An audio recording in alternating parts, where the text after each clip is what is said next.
Hey, how's it going? I'm Corey and he's Michael. We're from City Wrestling Radio, and we just watched the opening nights of the G1 Climax 30 tournament.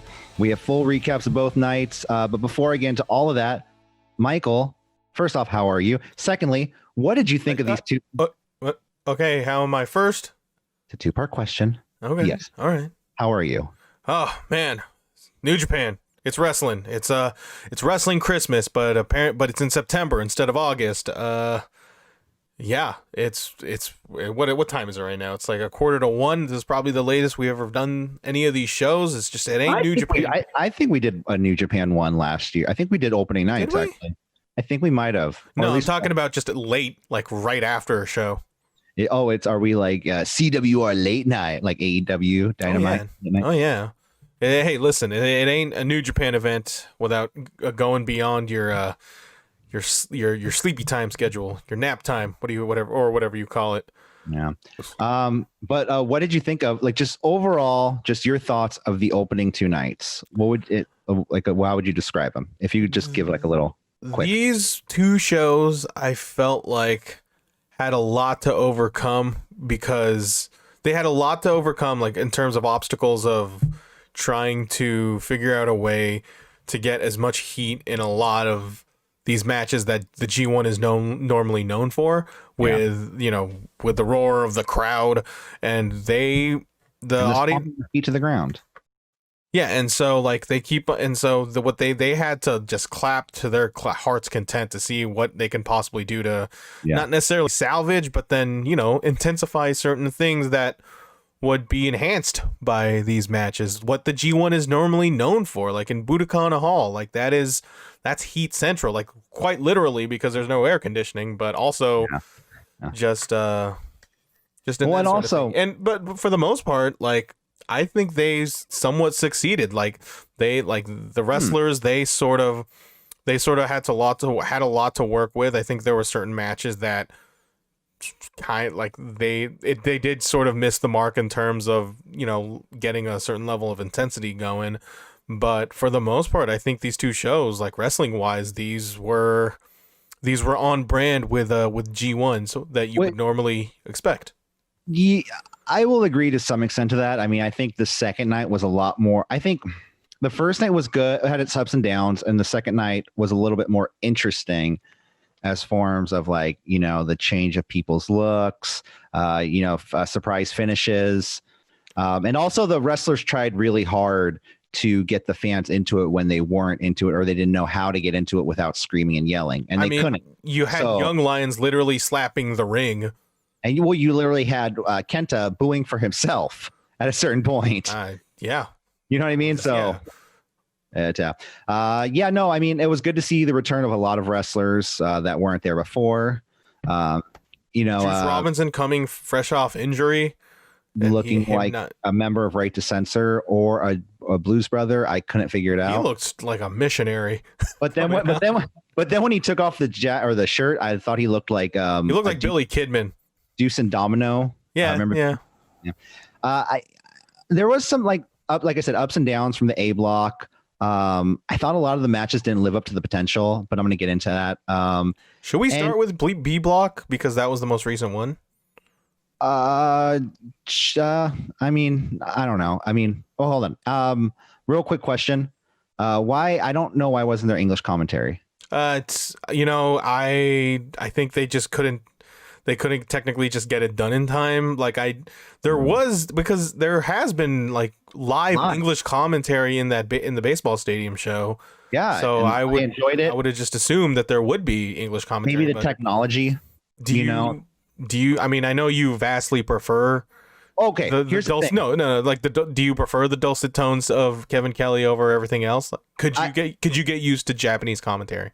If I'm watching it as a fan, I prefer the English commentary because 100%. They're entertaining. However, watching the Japanese commentary, that does not bother me at all. I don't even it doesn't really pay attention, doesn't really register with me because I don't know what they're saying. It enhanced one match, to be honest with you. And I pay more attention to the match with the Japanese commentary because I'm not being told the moves. So I'm like, fuck, what is that? That's how American smart wrestling tape traders had to deal with for decades. So you get to live out that experience. Like we got it good, Corey. Meltzer's like, oh, those kids. But we're gonna talk about all the shows. Anything you want to add, just real quick from the overall? No, I mean, okay. Well, I can just add it as we go along with the show. Okay. Before we get into all that, don't forget to like, share, and subscribe at CWR415, Facebook, Twitter, and Instagram. Click that little notify bell, subscribe, because we do videos every single week. Me and you. Every show we do is practically a video. AEW Dynamite, it actually is, because we thought it was we found it was easier when we don't have to go to each other's houses and set up something. So yeah, some of us got gigabit fiber internet where we could just do this like crazy. We know, Michael. We know you have good gigabyte. No, I'm jealous of you. But yeah, Facebook, Twitter, Instagram. If you want to hear us in audio form on the go, if you can't just watch us, check us out. Castbox, Spotify, Apple Podcast, and all the other fine podcast ones that I don't even know about, but they're like, hey, we got you. It's Bootleg City Wrestling Radio. I got you. Hey, kids. Want for some podcasts? For some reason, I sound like Gerald Briscoe in the bootleg versions, but whatever. Oh yeah, no, the star of the B show last week, a video exclusive, by the way. Yeah. So if you want video exclusives, you got to go check us out on YouTube. Of me just live reacting to videos of Gerald Briscoe saying nothing. So you want to start with the B block? It's your call, man. Honestly. I mean, I think we should go sequentially. I mean, both nights, personally speaking, that's just me being that type of person. But if you feel we should go B block, like I said, your call, man. Okay, I'm going to pick A block then. All right. A block first, just to get it out of the way. You know what I mean? Because, I think, and plus, I mean, my reviews, come on, my review of New Japan Pro Wrestling. What do you think I got? Like, if you want to find out who goes first, make sure you comment on this video to see like, oh man, why are they just going to A block? I just saw B block. It'll solve a workplace dispute that we're having about this. Gabriel Kidd versus Yota Tsuji. Okay, go ahead. No. It was actually okay, hold on. I want you to hear me. Yota Tsuchi. Nope. I didn't say sushi. What? Tsushi. Say it again. Tsushi. It's with a J. Sir. I did. Chi. No, Suji. Like a G. Just so you don't pronounce the T. You don't pronounce the T. No, I say Tsuji. Tsuji. Okay. Now maybe it's just the Zoom quality. Okay, well, I'm sorry. I'm trying over here. I try my best, and you call me out every time, but I'm trying. But first off, Yota's hair is almost out of control. Missing, control. Honestly, his facial hair at least is missing. Well, yes, but his lion's mane he's got going on is crazy, man. This looks like Blanca, Street Fighter. But then he shaved his face, and I was like, I think because he knows that him with facial hair should be what he looks like when he graduates from young liondom. Yeah. So he's like, I'm just gonna shave this, and then when I'm I'm not a young lion anymore. I could just have that back because I'm getting ahead of myself right here. I think he's almost ready. I think they're gonna send him off to excursion soon. At least when everything opens back up. Yeah, I think he was ready before everything closed down. But nonetheless, Yuya Uemura got the submission victory on Yota after he applied the Boston Crab and then transitioned into the Lion Tamer. So that was pretty cool to see him be able to do the Lion Tamer, because I know those young lions, they're very they can't do certain moves at certain times. They have to just do, you know what I mean? They have to get over the arm locks. They gotta hone their craft. It's a homework assignment for them. Yeah. Then we kick off with surprisingly, this actually really surprised me. I thought there would be more undercard matches, but no, we go right into the G1. I wonder if they're just trying to limit the amount of time people are in the stadium. People, you know what I mean? The amount of people there. Or the amount of dudes they just have at their disposal.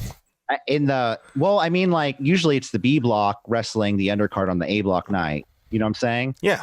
So like you said, they want to limit the amount of times they want these guys to be in the building and wrestle, interacting with one another. Yeah.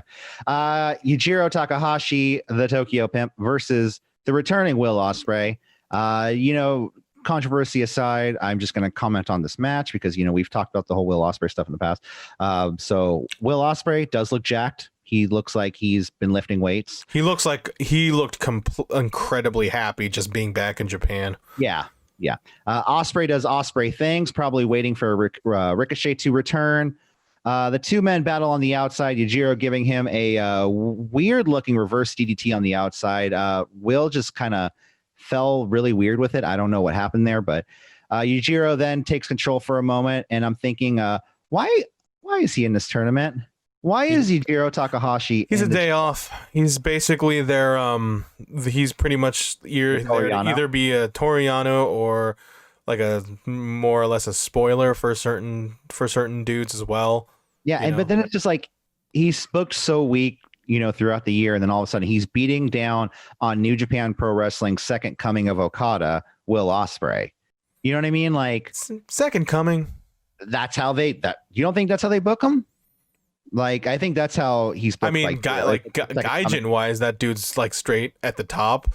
Yeah. Like I'd say I put him above Jay White in terms of just. I don't even know if I put him above Jay White because Jay White had the IWGP, but I digress. What's it? Ospreay hits a phenomenal forearm to Yujiro. Back and forth exchange of maneuvers, and that's when I say that. Will Ospreay did some Will Ospreay shit around Yujiro, and Yujiro Takahashi hit the Olympic Slam to Will Ospreay.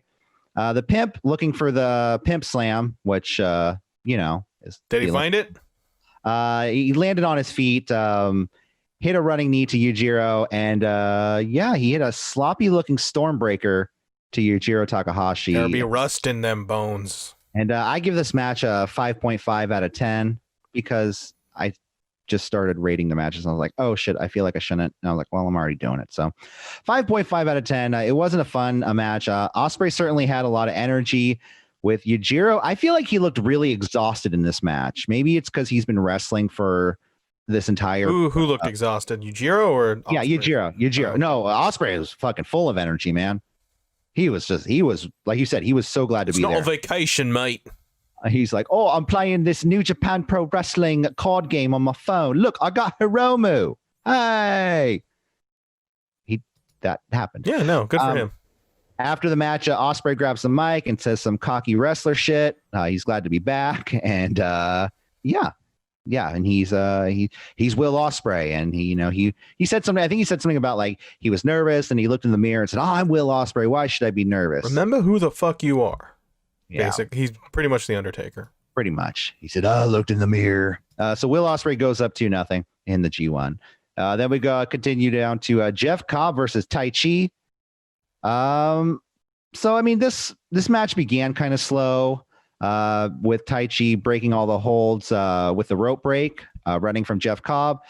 Tai Chi then goes for a handshake, but Cobb doesn't fall for it and grabs the sneaky kick by Tai Chi. We have a big drop kick to Tai Chi, knocking him out of the ring. Tai Chi then grabs the ring bell hammer and strikes Cobb with it, like directly in front of the ref. And I don't know, with the finish of this whole match, I'm like, it did help him win. Why wasn't he DQ'd? And I know the whole thing about like playoff rules. G1, there needs to be a winner. I know. I feel like there needs to be a winner, and Jeff Cobb should have won right there. I digress. The ref was looking right at him. I move on. At this point though, like Tai Chi is one of those people that like the beginning of his matches, it's like when he has his pants on, he's just so disinterested that I get disinterested in the match, But what happens when he takes the pants off, Corey? Oh, well, that's when he goes all Angel Garza on us, and we just, whew. Cobb takes over, hitting Tai Chi with a few shoulder thrusts, with a body slam into the corner. Eye rake to Cobb, multiple kicks to Cobb, then punches to Tai Chi, back and forth between the two.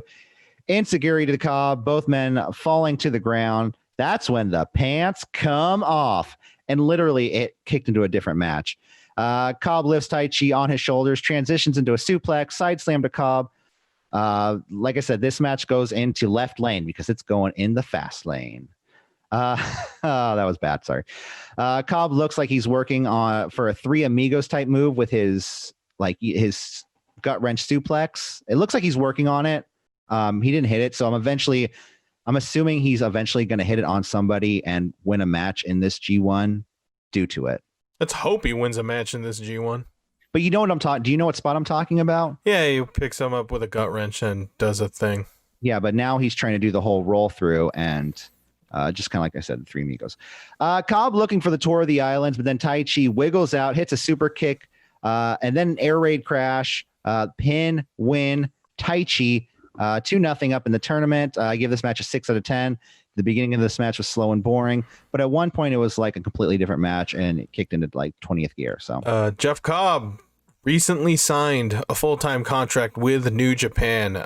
You would expect this to be quite the coming out for Jeff Cobb in this particular G1 this year. But it's a tall order to get that G1 level coming out if you're starting out with Tai Chi, if you're starting out wrestling with Tai Chi and losing to Tai Chi on top of that. So it's pretty interesting what like that for this to be the start of Jeff Cobb, because you would think that, you know, he signed, that would automatically assume that he would be a little bit pushed a little bit more significantly than he was the year prior. I get there's not much to gauge from this Jeff Cobb performance because of the type of match that he's in. We just have to look and see what else is in store on that fucking stacked A block. Because I have to admit, Jeff Cobb last year, he was a little bit on the underwhelming side. He had a very mercenary, and it's not him. It's not his maneuvers. It's just how he's being booked. No, I would actually just put it on him as well, because of how he just seemed sort of there. And listen, Jeff Cobb is not Michael Elgin. No, he's not. And he shouldn't be compared to Michael Elgin. I mean, there was, thing is, look at the matches Michael Elgin had, and that he was ostensibly, him and Michael Elgin ostensibly have the same moveset, have the same, Haas tossing thick boy style. Yeah. But right now, Cobb is just not getting it done in this regard. Right now, we'll see how there's a lot to, just not the day for him. He's still relatively young and in his career. I mean, he just, came up from Ring of Honor. He signed from being in the independent scene for a few years. He is 38 years old, Corey. Yeah, I mean, it's very young. I mean, I'm 33. That's not that really in wrestling. I mean, God, so young. Well, I mean, are you serious, or are you? I'm joking. I'm joking in a sense where I know what you mean. He's not getting any young. He's not getting any younger, especially with any sport. Athletic, anything you do that involves athletics. The older you get, the harder it is to compete. But the thing I will say this now is that I don't think we should be super looking right into that like we did before, because I think 50-year-old now wrestling is not the same 50-year-old wrestling a few years ago. Yeah, it is 1,000 times more demanding physically now, because everybody's 1,000 times more athletic. It depends on your style. Listen, man, the standards of athleticism in wrestling just have ballooned up exponentially. Thanks in part to New Japan, for the most part. Yeah, New Japan, I think. And a Ring of Honor and your indies and, all the dudes who are pushed significantly now in the WWE, who was pretty much the Ring of Honor. Yeah. Then we kick into our next match of the evening, our third match of the G1 Climax 30. Tomohiro Ishii versus Minoru Suzuki. Speaking of physically taxing matches. Apparently, there is only one hamburger left on the barbecue grill. Both these men want it, and they're going to beat the shit out of each other. Two uncles from the cookout are going to beat the shit out of each other. It's like mom's brother and dad's brother. You know what I mean? Yeah. Oh, God damn it. We've all been there, man. This match begins just how you thought it would, with them just slapping the shit out of each other. Both men, I wrote down that both men are fighting over the last PS5 pre-order. Suzuki wearing down Ishii with a series of strikes, but Ishii hits a side slam, knocking them both out or down to the mat, allowing Ishii to catch his breath.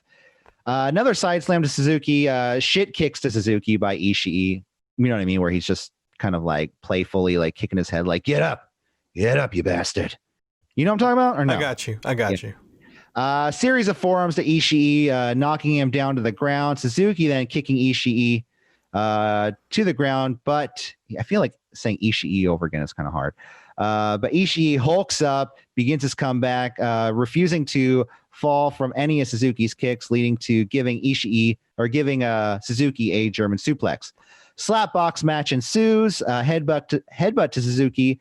Modified air raid crash. I feel like there was like 3 or 4 air raid crashes throughout the entire night too. Diving clothesline to Suzuki. There was a spot where Suzuki was looking for a German, but Ishii just fell down straight. It was kind of weird. I don't know if he just kind of fell out of exhaustion or what, but it wasn't meant. I mean, I guess I don't understand what they're saying on commentary, so I don't know if it was mentioned, but it was kind of weird. So this leads to Ishii lifting Suzuki up for a suplex, but the leader of Suzuki-gun rolls out of the maneuver and transitions the hold into a gotch-style pile driver to Ishii. He gets the pin and the win. I give this match a 6.5 out of 10. This is a great match. What? Yeah, this was a great match. I will say that. I mean, it wasn't like, I mean, it was great, but it was a 6.5 for me. You know what I mean? I thought this was match of the weekend, Corey. I don't. These motherfuckers blew the goddamn roof off. Are you goddamn serious? There was a couple Well, did you notice a couple slip-ups they had? Where dude, it's not so, it's a fucking fight. This was the brawling style. It's not a dance, Corey. Like you could there are certain moments where you can have a little leeway where shit just gets like there's malfunction in the junction in this sort of style. Like, dude, I thought this was match of the weekend. This was awesome. This was pretty much it was. I'm not saying it's awesome. Just saying it's not a 7 or an 8. So it's not a 7 or an 8. Like what? Again, am I just gonna have to question the whole scale of this rating just in flux all over again, Corey? You know what? This is why I don't rate matches. But I thought this was arguably match of the weekend. I mean, clearly. Well, hold on. What I was saying about the matches, there was a couple slip ups, but these two veterans of the Japanese professional wrestling scene putting on a clinic of absolutely great Japanese strong style pro wrestling for the crowd. 6.5 out of 10. Yeah, couple slip ups. It wasn't like it wasn't necessarily a technical match at all. It wasn't a technical match at all. It was very strike heavy. I'd give it a 9 out of 10. All right. Well, you started rating 9 out of 10. There you go. That's your first rating. I'm rating out of spite, Corey. That's next the only match I'll rate. Next up, we cut to my match of the night: Shingo Takagi versus Jay White. What? Why are you looking at me like that? Jay White is a great performer. Keep going. First off, White is lean as hell, and he is cut as hell. He looks good. He's evading Takagi by escaping the ring multiple times. Long headlock to Shingo. I don't know why, but I kept thinking, a dingo ate my baby the entire match. So I want to make a shirt that says, a Shingo ate my baby. So really timely reference, Corey. Hey, you know what? I think it was Jay White just being from being from New Zealand. We have White ramming Shingo's back into the barricade. The two battle back into the ring. More headlocks by Jay White to Shingo, and White starts slamming Shingo's head into the mat. Then White whipped into the barricade back to the outside. Shingo gives him a DDT. Then we have a really cool spot where it was like a DDT twisting suplex transition move to Shingo.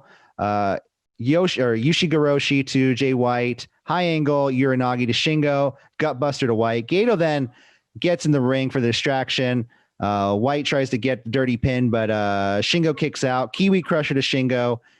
Shingo then goes for the last dragon, but Goto gets but he gets out of the move, falls into red shoes. Goto gets in the ring. He's stopped by Shingo, even though he was stopped. Brass knuckles fall out of his pocket. Shingo goes for the last dragon again on White, but White kicks the red shoes again. Shingo, see, now I'm reading this. I think I'm starting to agree with you a little bit more about the other match. Shingo then goes to pick up Jay White. We have a low blow to Shingo, high angle brainbuster, switchblade, pin, win. I thought it was a great match. I thought this match was excellent also, but I did rate it like a 9 or an 8. No, it was but 7. I think talking about the match, but like I think Jay White there's a certain style to him that is very, very polarizing for the puroreso purists out there, where they hate outside interference. They just hate the theatrics involved of him being very counter heavy. But that's his style. That's what makes him unique. Now, when Evil gets booked like Jay White, I just think of Jay White. But when I see Jay White wrestle a certain Jay White match, there's a certain there's a certain dramaticism, if that's even a real word, involved with the way you see a Jay White match, and he works that style real well because, first of all, look at him and look at the way he moves. Look at the way he just be a shit heel to with Goto. Oh yeah, and yeah. He's just excellent at it, and he already was like, first off, Evil, give me Goto back. He's my manager, please, thank you. Secondly, I don't got Dick Togo, so I already don't see Evil as leader of Bull. I don't even question it. Like, I'm like, no, Jay White's back. Jay White got the one, and Evil will get there. Yeah. So I give this match a 7 out of 10. These two had a really good match. The Bullet Club antics. I will say this. People say that starts to wear thin. I think there was just little enough here because there were brass knucks involved, but they never really got involved. Oh no, this was relatively light in terms of Jay White fuckery, where it still got the athleticism forward. You still got Shingo Takagi got plenty of shine, looking like the badass that he is. He's apparently just not quite at the totem pole of power levels that is Jay White, which you kind of need that. He is a really great spoiler like he was last year. I think he needs to have a certain stack of points. And that might I think that might be the expense of Shingo. So yeah, I think with with this tournament, and you've been watching for years, that's why you're the New Japan Pro Wrestling expert here at City Wrestling Radio. But I've only been watching these tournaments for 2 or 3 years. I've only recently gotten to New Japan Pro Wrestling, I'd say 2 or 3 years ago. So I'm really starting to see how these tournaments go, where even people who are strong in the beginning, like Kenta last year, he was super strong in the beginning, getting win after win. And all of a sudden, once we got to the halfway point, his points just started diving down. You know what I mean? Oh, yeah. So, he's going to get some wins here and there. Shingo will definitely get his wins back. I think Shingo will make it to at least the A block final. I think, in my opinion. That's a bit of a stretch. It is. But it would put him over that would definitely give him the rub, though. If he goes over a block where it's Kazuchika Okada, Kota Ibushi, Jay White. It's not outside the realm of possibility, though. Yeah. Let's move on to the main event of the A block night. I was just speaking of them. Kota Ibushi and Kazuchika Okada. First off, Okada, come on, dude. You've been wearing that same gear for how long now? It's great. It's great. Yeah, but it's when you get some new clothes from Macy's. We're at Mustafa Ali. He's got this good ass gear. I might as well keep using it. I do think the tights are a little bit too high on him. I do. I think they go higher. Just go trunks. Just let those legs get the sun on them. When I think of Okada, I think of those golden tassels. Oh yeah. I think of what was it? What did he have? He had balloons for a minute when he was crazy. Oh yeah. That's when he had his his existential crisis. So these two, I'm gonna say this. I feel like this match was a big letdown. There was a long stare down to begin the match. Was this a rematch of last year, or did they not wrestle last year? They wrestled at the G1 last year. In fact, that was the G1 final. Was the final? Yeah. So it's a rematch that was very slow way to start the match. But I felt like the beginning of the slow start, I was just I was super excited. I was like, oh shit. It was the Tokyo. It's a Tokyo Dome rematch. Yeah, and I said it was slow start, but it was like a thunder creeping into the bay. It was a lot of headlocks in the ring. The two battle outside the ring. Okada intensely whips Kota into the barricade. The cameraman, though, there was a quick moment where the cameraman panned over too quickly and caught Yota, the young lion. There was a moment in the Ishii and Suzuki match where there was a cameraman that they just had it on program where he was clearly almost about to fall and they kept it on him. Yeah, no, I mean this cameraman just got Yoda just holding the barricade while Goto is being whipped into it, which I get they have to do because the barricade's gonna fucking fly and hurt somebody. But does the cameraman have Cow Palace? Yeah, does the cameraman have to get him on video with that? That it's just kind of like, so back into the ring, we have a basement dropkick to Ibushi. I feel okay. Like Okada is working as the heel in this match because he's just applying all these slow headlocks and holds. Kota starts to power up, hitting his really cool kick combo is what I called it. DDT to Kota followed by a kick out. Okada charges Kota to the corner. Kota evades, hit the Pele kick, air raid crash to a neck breaker maneuver to Kota Ibushi. Okada then teases a tombstone to the outside. Kota escapes the hold, jumps onto the apron, hits an Asai moonsault to Okada on the outside, which is a very nice looking moonsault. The two are now on the turnbuckle. It looked really great. It looked really good. Okada has Kota in a power slam position. Kota escapes, jumps down to the apron, chaps Okada, and then goes for the tightrope Hurricane Rana, where Kota Ibushi literally almost slipped on that rope. He almost had a Matt Sydal moment there. Dude, fucking Kota Ibushi, the amount of close calls this man has in life in general. And you could tell when he fell, he was just cracking He's up. the Ralph Wiggum of wrestling. I've always said this for years, dude. No, he's just virtually indestructible and he's also just the most naive kid in the world, except for the post-match speech, which we will get to there. But actually. Oh, did you have it too? Good. Yeah. Kota then goes for the Bumaye, but Okada catches him, hits him with a spinning pile driver, which is very nice looking. Okada kept working a hammerlock in this match too, which was his submission. Dragging Kota all around the ring. Kota then powers out of the hammerlock, power bomb to a Bumaye to a Kamagoye, pin win for Kota. I felt like the win, just like they were like, okay, we need to go. It was out of nowhere. This match, and I was like, whoa, what the fuck just happened? It was an abrupt finish, and I think.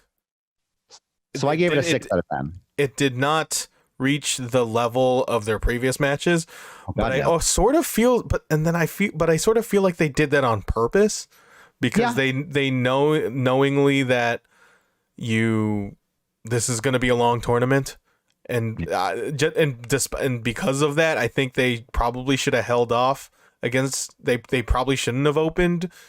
I mean, you got to sell a gate. You got to sell tickets, right? So you do have to have Ibushi Okada as your opener, especially if you're going to have Tanahashi Naito as your not opener, but your main event of the first day.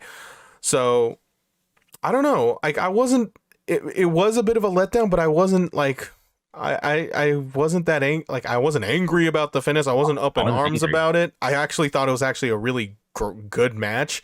Like as far as it was like I thought it was like a really great well wrestled match, but I do agree that it was a bit of I do agree that it was a bit of an abrupt finish that just did not reach the gear that we didn't get Deadeye Ibushi, the part where he just fucking does a closed fist, and I thought he was gonna straight up kill Okada like that. Yeah, they honestly still could. Like this could honestly be the finals again.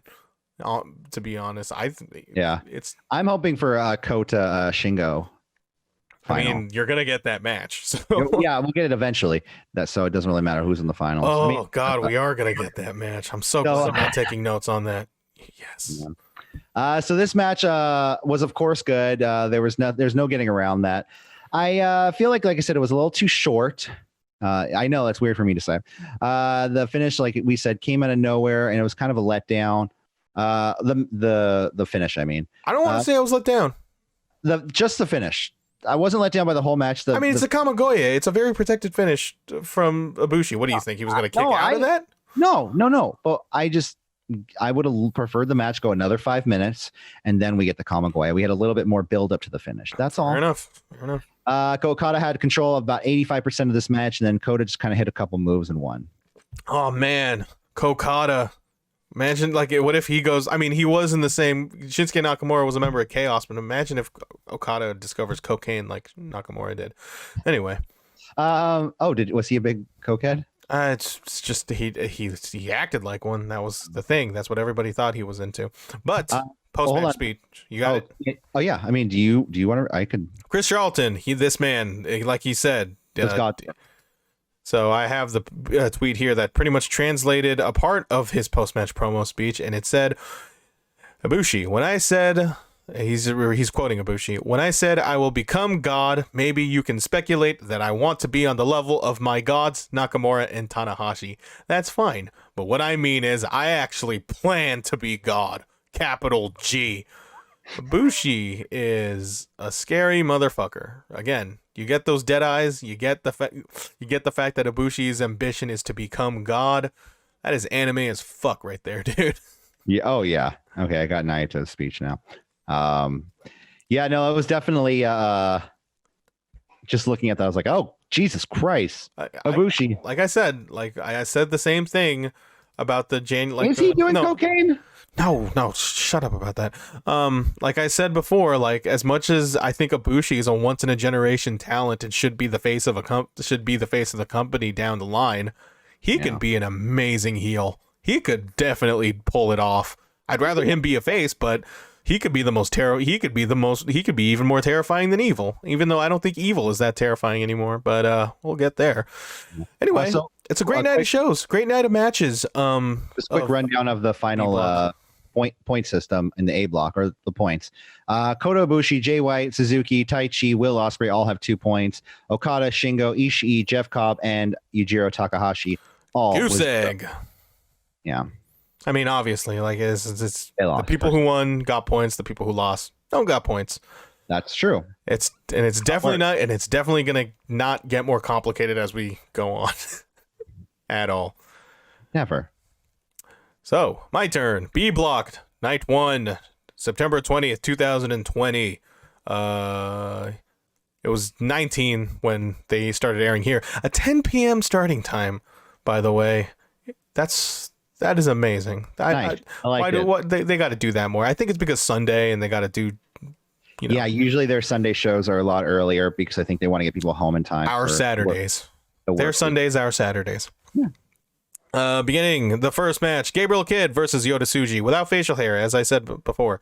They exchange wrist locks. Kidd uses a headstand to spring forward for a headlock takeover, and let's go. They exchange forearms. Tsuji does a body slam head dive combo. Kidd drives Tsuji's head. Head to the corner various times, just striking him to bits. He sets up a butterfly suplex in which Tsuji... Oh man, this Coke is just giving me the burps. In which Tsuji fights out of it, slaps to Tsuji's chest. Hey. Damn.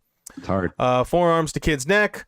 Drop kick, single leg Boston Crab. Tsuji reaches the ropes. Tsuji spears Kidd and sets him up for a big power slam. 2 count. Tsuji gets a Boston Crab. Kidd tries to reach the ropes, but taps for the submission victory to the fresh-faced one, Yota Tsuji. The Young Lions match. The Boston Crab is pretty much just your go-to submission, I guess, for being a young lion. Everybody wants to see what they can do with the Boston Crab. Carl Fredericks is still the best one at it. Yeah, he's probably the best. Probably one of the best young line. Well, I don't know. Gabriel Kidd looks like one. I think Clark Connors is probably has. I think if anything, I think he should have graduated before Carl Fredericks. Hey, he is so good. Clark Connors is so fucking good. Yeah. And then it goes to our first match. Never 6-man champion Yoshi-Hashi. He's one of the champions versus the flamboyant one, returning Juice Robinson from injury, looking like third Blues Brother, looking like a fucking missionary, looking like Stevie Richards, looking like a ton of stuff. He looks like a lot of things. He doesn't look good, in my opinion. He didn't look like Juice Robinson, that's for sure. Oh yeah. The boom boom clap starts, always great. Juice slaps the shit out of Yoshi's chest, to which he playfully sells the hand. Yoshi mounts a comeback, including a standing Hurricane Rana and a headlock takeover. Juice does the splash senton for a 2 count. Flair chops from Juice to the corner, atomic drop, and then a Russian leg sweep like Brett. 3 amigos like Eddie, but he couldn't connect with a third one. Oh, man. Headhunter from Yoshi chops his shit. Juice does his strikes, but Yoshi chops his throat. Juice does the butterfly takedown, then a cannonball. Boom boom claps as Yoshi is sitting on the turnbuckle and then set up a running sunset powerbomb for a 2 count. I thought this looked really good. Lariat from Yoshi for a 2 count. Juice fights off a modified butterfly lock. Yoshi does the loose explosion for another near fall. Backspin Enziguri from Yoshi, but gets Lariat. Yoshi almost gets a near fall, but eats various right hands and eats the pulp friction, which is Christian's Unprettier, for the pin and win. You know, I thought this was a really spirited, hard-working match from the both of them. Yeah. This went above my expectations. They worked really hard. But it really, really, really didn't need to be as long as it was. Yeah. I don't think Yoshihashi and Juice Robinson should not be 20 plus minutes. No. I know they got a show to do. They got to maintain certain like X amount of hours or X amount of minutes in every one of these shows. Yeah. I guess. Well, I guess there's an obligation also, to that, but the amount of matches like were cut out. Like I said before, you don't have the undercard matches, so these guys actually all have to do 20-minute matches to give these people paying for tickets something to go for. I mean, if you give them a 2-hour show, people are kind of like, oh. I mean, they're getting Tanahashi and Naito. I feel like this wasn't SmackDown. This wasn't SmackDown. We didn't pay for this. I mean, they're getting Tanahashi and Naito, so like they can't complain that much. Post-match, Juice just puts down. Oh, like I said, he looks like Deuce. Like, does he look like Deuce or does he look like Domino? I was not really familiar with that. Jimmy Snuka's son. Deuce. I think that was Deuce. Okay. He puts down his straps and he just looks way better. So, like, I thought like the reason why he had like a tank top on was he had like a bit of a onesie on because I thought he maybe like since he was away from injury, like he didn't really look as jacked as he hoped he would be, but he looks good. So this makes this look even way worse because this was a deliberate choice. Terrible. That could just confirms his shit tastes. Juice. Come on. Yeah. What would Tony think? Tony. Is he still with Tony Storm? Oh, I have no idea. Maybe that's why he's all cleaned up now. He looks like a reformed version of Damian Priest. Like if Damian Priest joined right to I think that's what he would look like. Yeah, I guess. Here's a pamphlet. Don't curse. I am Damian Priest. He would still be Damian Priest. Sorry. Next match, Corey, let me tell you, I dread taking notes from this man from this point on forward because we got Toriano versus Sonata.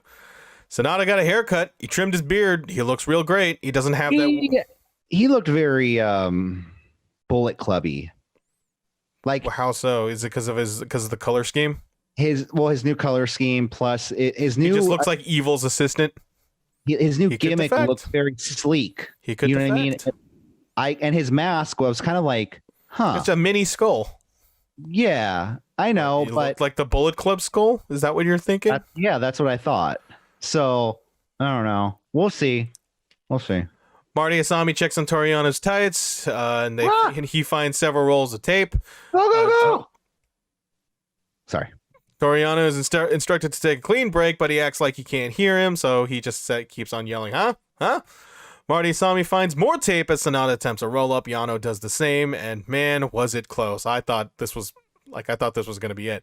Yeah. Yano tries to remove the turnbuckle early, but Sonata does a gator roll, which dazes Yano as he maniacally swings the turnbuckle pad in confusion. He eventually hits Sonata right in front of the ref, and it just continues, because, playoff rules. Yano just goes outside and finds a chair to sit in as they're counting him out. He barely beats the count as he runs towards the ring. They dual fight with the pad. Sonata takes him out, attempts the moonsault. Sonata is driven to the corner, teases another pinfall. Sonata goes to the outside, and then he does a paradise lock on Yano, and he was just gonna, and I thought like a badass, Sonata was just gonna just walk to the ring, roll into the ring, and as you see Toriano just not being able to get out of the paradise lock. But lo and behold, Yano is freed by a young lion, and I just thought like they're not supposed to do that. Yeah, they're not supposed to do that. So I wonder if that's going to play into. I wonder if it's going to play. I feel like it should, but like Toriano hired an assistant or something. I don't know. So Sonata tries to do a paradise lock on the lion that frees Yano, but then Yano out of all the fuckery abound because that's what Yano just just specializes in. He whips out another roll of tape and tapes Sonata's leg with the young lion's leg. And as Yano runs to the ring, and you have Sonata basically just doing a 3-legged race with the young lion. Far. They were super far, too. They were super far, and Yano reaches to the ring and beats the count, and your winner in a stunning upset, Toru Yano. Yeah. Do not fuck with Toriano, the king of pro wrestling. I don't know if you got. I thought this match was very entertaining. Yeah. It's what you get out of Toriano. You know, if they had to do it to somebody, it's probably Sonata, because he could definitely, there could be an interesting storyline with him possibly defecting to Bullet Club because of the way he dresses. But to me, I feel like this is a guy who is just more or less lost in the shuffle right now. Yeah. Within the bigger picture of whatever narrative New Japan is trying to weave, you know, he could join Bullet Club. I feel like he might. Sonata, yeah. Well, keep going a losing streak and go. You know, like I was winner when I was with Evil. So, I mean, think about him last year where he beat Okada in his hometown, and how much of an over babyface this guy was potentially had the potential to be, and I still think he can. He's not the. How old is Sonata? I keep on saying he's a young guy, but then I'll say this. Evil though, I mean Jay White's back. So Evil, I know if everyone says, oh, this is gonna be the year of Evil, they were already planning the big Evil push.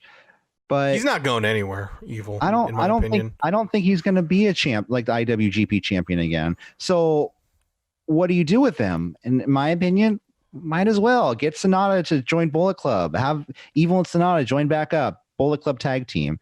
You know, Sonata is 32 years old. So he's younger than me. He's a young, spry young man. You can't just keep comparing yourself to these wrestlers' ages, Corey. It's just not healthy.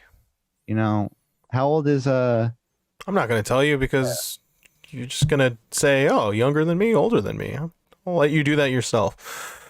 But yeah, this match, what can I say? Toriano, he's the person you don't want to fuck with.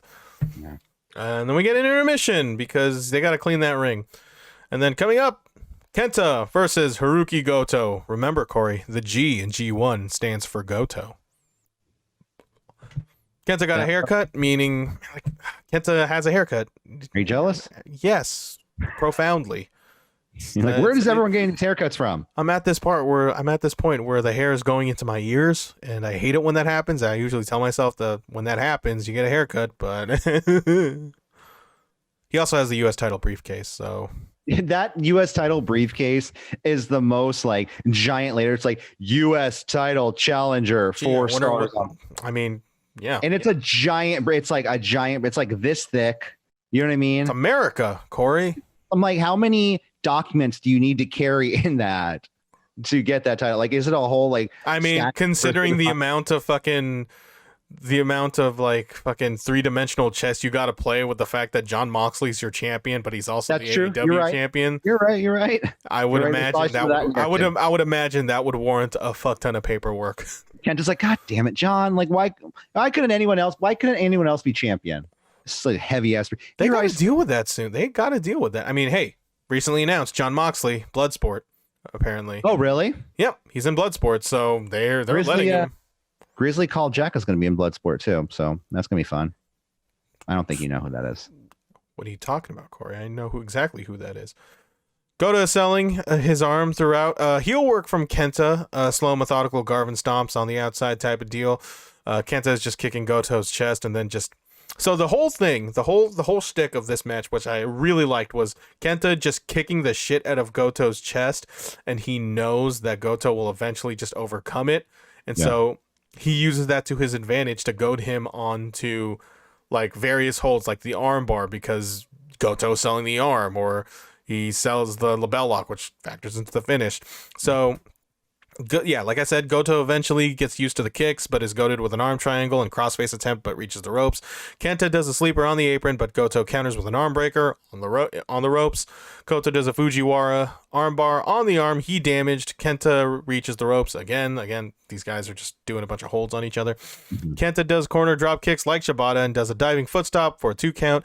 And then Kenta gets the Busaiku knee and attempts to go to sleep on Goto, in which he catches the knee. And then Kenta just continues to slap the shit out of him. But then Goto does the Ushigoroshi into the Goto knee shiki. But Kenta reaches the ropes. Goto attempts GTR, but Kenta does the game over, aka the LaBelle lock, aka Bryan Danielson's yes lock, aka whatever other lock you can call it, and taps out. I thought this was a pretty good match. It told a solid story with Goto's arm. I just don't think I don't think this was at the level of your G1 Goto match, because we are at that.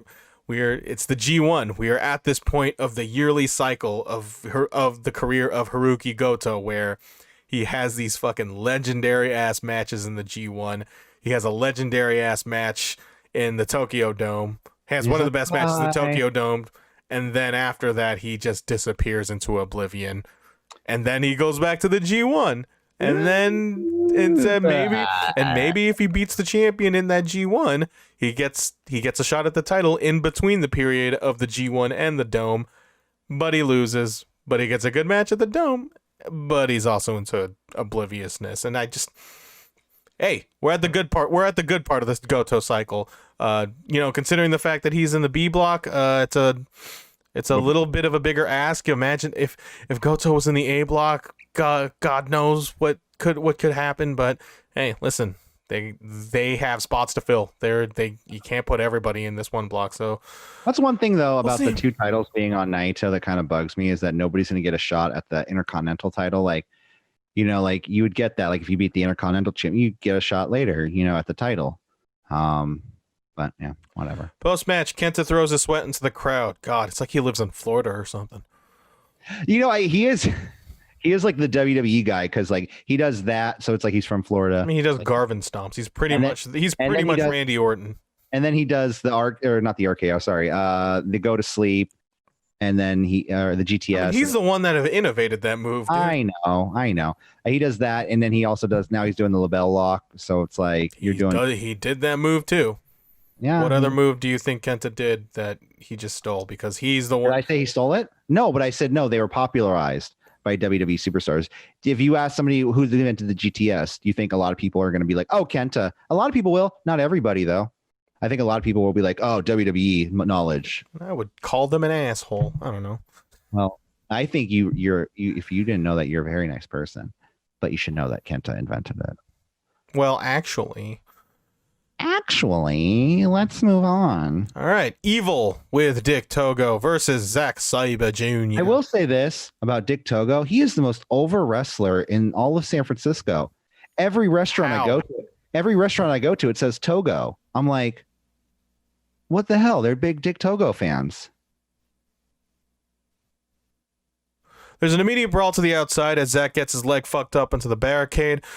Zack playing the undersized underdog for a bit outside of his comfort zone here, or he's a bit off-brand. You would never expect him to be... Babyface. Yeah, be the babyface, but he's still an asshole. It retains that character as we get an abdominal... But Evil gets the abdominal stretch with the Togo assist. Zack manages to do the leg neck twist that I look up moves of certain wrestlers. I just have to get their moves right for certain wrestlers.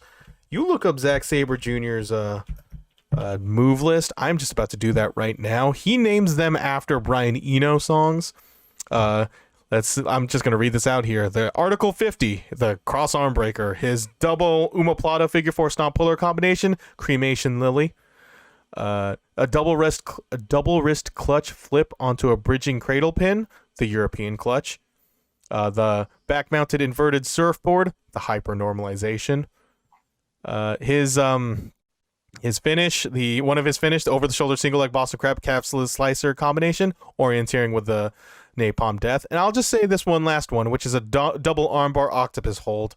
It's called Hurrah! Another year. Surely this will be better than the last. The inexorable march of progress will lead us all to happiness. That's one move. I would love Chris Charlton to call that. He probably has. Yeah. Where am I now? Okay, so yeah, Zack stretches. So as I name all these moves, I write down on my notes. Zack stretches Evil for a bit. Evil stomps around Zack for a bit, but Zack lands the octopus, but Evil grabs his ear and suplexes his shit. Evil does a superplex in which Zack kicks out. Zack attempts a double arm bar octopus hold. Evil gets out of it. Zack runs into Red Shoes, killing him in the process, leading to Dick Togo kicking Zack's shit in as we hear various Yeah, I heard that a lot. I heard that a lot tonight. I can't do that. So Togo and Evil both do sentons, more of the and then yeah, it's basically 2-on-1, and then you hear, and then as this happens, you hear Milano, who used to be the number one mark for Evil.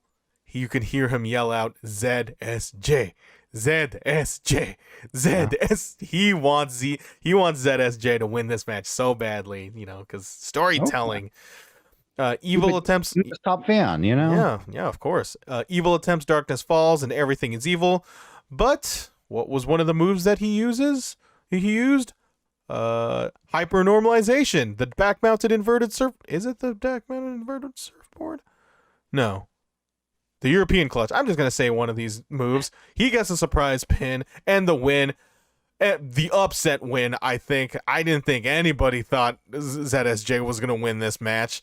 No, not at all. And yeah, Zack Sabre Jr., your winner against Evil. And post-match, you see Evil and Dick Togo just losing their shit against the ref. I thought this was a pretty good match. I didn't think it was, I really couldn't really form that much of an endearing opinion about it because of its length, but I did like the fact that Zack Sabre Jr. pulled an upset victory over Evil. I think that's kind of interesting. Yeah, but for Evil's sake, I think this should probably be it as far as him taking losses. Because you are trying to, I feel like you got to set Evil up huge for the B block. So I don't know. Yeah, all of that. I agree with all of it. I was a little surprised. Where is Taka Michinoku lately? Do we know? I don't know.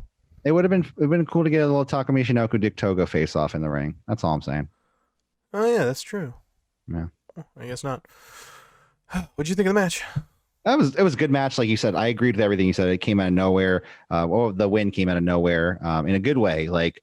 Zack Sabre Jr. got the pin and win. I was just like, holy crap, good for him, because I think babyface ZSJ is the best. ZSJ. He could still be an asshole too. It's just you could. He's just. I think it's because of his size and his lankiness that he could very easily garner sympathy from the audience whenever he's nice guy, in peril. Yeah.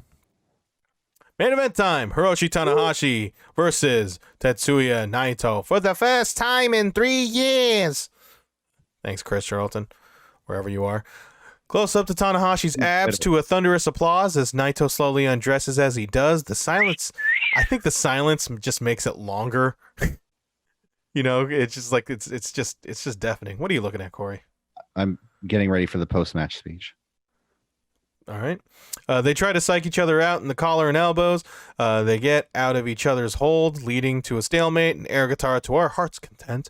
Tana drop kicks Naito's leg out of his leg and works the leg.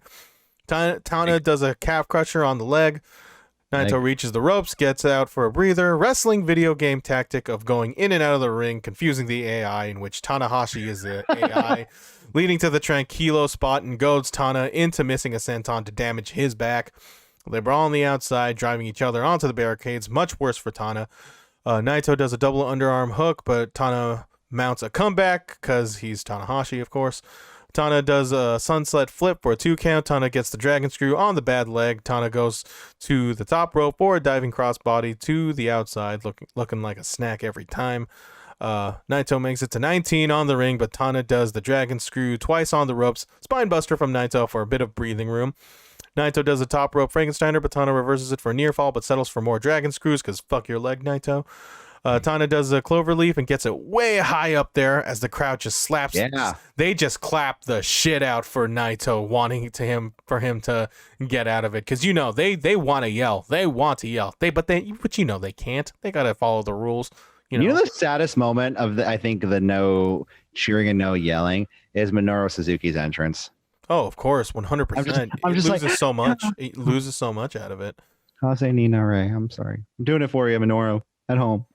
I'm sure he appreciates that, Corey.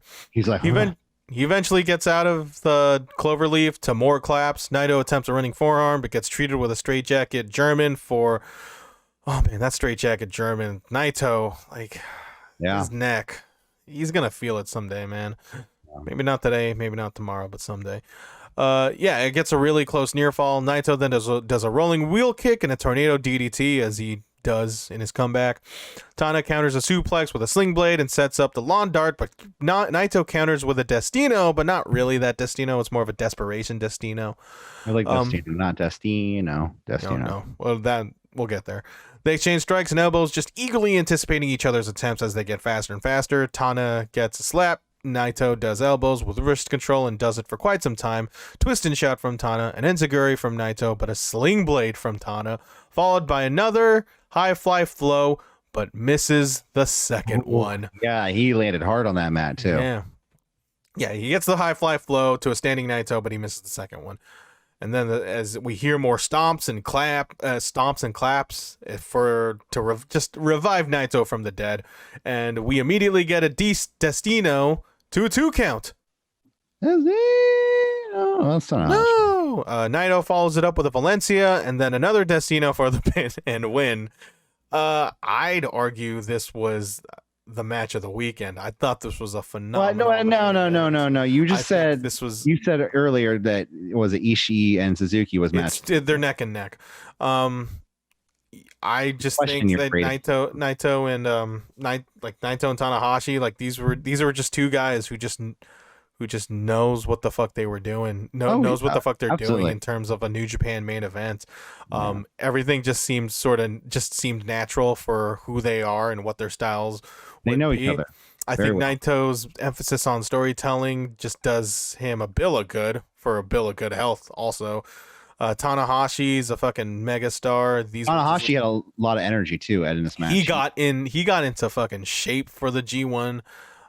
He really put in the work. He looked in the best shape he's looked in a couple of years. Quite some time, yeah. I thought this was a phenomenal main event.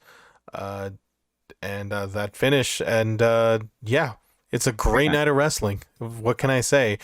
For me to say, I just can't really form an opinion in the bigger picture of things because it is very early on in the tournament, and with these, in my opinion, in these G1s, I think it's more about it. It's a marathon, not a sprint. So right now, I just think if this is, but then as far as first days as are concerned, I think we're on a pretty good track for this to be a really, really good tournament. Yeah, I completely agree. Yeah. I completely agree. It was a good match. We'll see what happens going forward. Kenta is trending. Kenta, why is Kenta trending? Oh, probably because of the G1. But after the match, do you want me to do the post-match speech since you did it earlier, or do you want to do it? I mean, I have it on me right now. If you go for it, then. No, you were spending so much time looking at it. Go. I was. Yeah, Naito says this is just 1/10 of my campaign, and it didn't get past that. Sorry, Tanahashi brought himself up and pushed me. Fought hard for these fans. But like this right now? Question mark. The young lions are tougher. Oh, that's mean. No time to reflect on Tanahashi. I have ZSJ next. I hate that guy more than anyone. Any questions? Yes. Sorry, no time. See you in Sapporo. Does he do the roll call too and all that stuff? I think it was funny though. After the match, he did go up to the commentary table and he goes up to Jushin and he kind of he holds up the fist and Jushin's like, "Yeah, we're doing the fist," and then he flips off Jushin Thunder Liger and Jushin Thunder Liger flips him off. It was funny, It's a good moment between two. Naito also says Tanahashi probably said a lot, right? He had a lot of pent up. This match was the biggest on the schedule. Unfortunately, in my view, this was just one more match. Tanahashi, yeah, we have history, but not a present. I'm only thinking of going perfect and winning. Who knows? He might actually go perfect. Naito, when he was walking down the ring too, he's like holding both titles, like in a suit, like he's like, I'm the man that has everything. What are you gonna give the man that has everything in this world, man? The G1 win, sure, why not? I don't. All right, let's go win this. Naito also goes on to say, this G1 got started with 2 nights in Osaka. Last night was A block. Today, B block. Everyone, now you've had the taste of G1 fever. Well, let's hope it's just G1 fever. And how does it feel? Next week, we're in Kobe, and we'll be back in Kobe, but they're A block. Sorry, Kensai guys, you won't get me on the A block days, but I'll be back here in November with both the titles. Now, even though you can't join the roll call, shout along in your hearts. There's only one way to close this G1 weekend, and he does the roll call, which I'm not going to do because I'm not Naito. No, you're not. You just were made fun of by Goto for being a Naito fan. But oh yeah, he didn't make fun. Oh, I know. I'm kidding. I just like to bring that up. Yeah, no, good opening nights of the G1. We'll see what happens continuing in the week. So yeah, I think just so everyone knows, our G1 coverage isn't going to be quite as last year. We're not going to do every 3 nights like we did, because that's insane. Did we really fucking do that? Yeah, we did, and it was super exhausting. So wasn't for me. We'll keep you guys updated with points and good matches to watch on the B show every Wednesday night, Thursday morning. Spent a lot of time on this logo, Corey. I mean, don't worry. We're gonna have a halfway point. And we're gonna have a halfway point show, and no, you're all good. And we'll have a finale show, and there might be something special with the final. We don't know yet. We have to work some technical stuff out, and we'll see what happens. Just wait and see. You know what you gotta do, Michael? Subscribe. Well, subscribe too, and follow us at CWR415 Facebook, Twitter, and Instagram. I think that about does it here for us today, right? Dude, it's almost 2. It's almost 2, and I need to edit the Sunday Night Heat video. And I just realized the TV was on right behind me. God knows we'll probably get flagged. Copyright. We're gonna get flagged for copyright. That's soccer game. It's FS1. Oh, they were showing replays of SmackDown. What if like we literally get like 1 million views on this video just for that? If it's just for that and we go fly by with it, then hey, I think it's soccer, right? This is rugby. Oh, it's rugby. So it's Jay White. Jay White. All right. We're gonna take off. Have a wonderful day, and we'll see you later. They didn't have a theme song.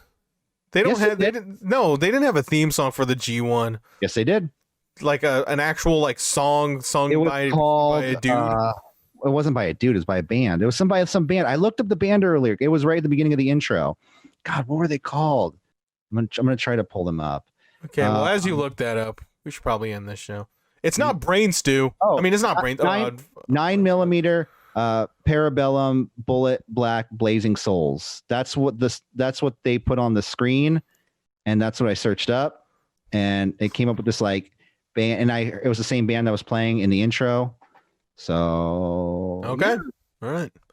It's not it's not last year's song that was pretty much a rip off of that Green Day song. What's it called?